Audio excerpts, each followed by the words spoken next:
PNP-CIDG naglabas na ng subpoena laban kay Senador Ronald De La Rosa. Alamin natin ang buong detalye sa report ni Vic Sumintak.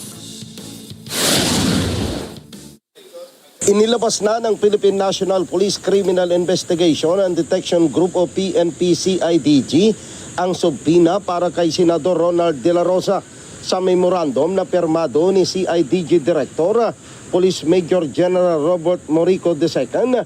Nakasaad na pinapaharap si De La Rosa sa Major Crimes Investigation Unit ng CIDG sa Camp Crame sa Huwebes, May 14. Ito ay para magsumite siya ng sworn affidavit at mga dokumento at magbibigay ng mga impormasyon kaugnay sa umano'y extrajudicial killings na naganap noong kasagsagan ng drug war ng Duterte administration habang nakaupo bilang PNP chief.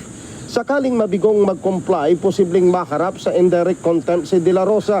Matatandaan kahapon, sinabi ni Department of Internal Local Government o DILG Secretary John Vic Rimulya na ipapatawag nila si De La Rosa upang personal na humarap sa CIDG bilang bahagi ng investigasyon sa mga insidente ng patayan.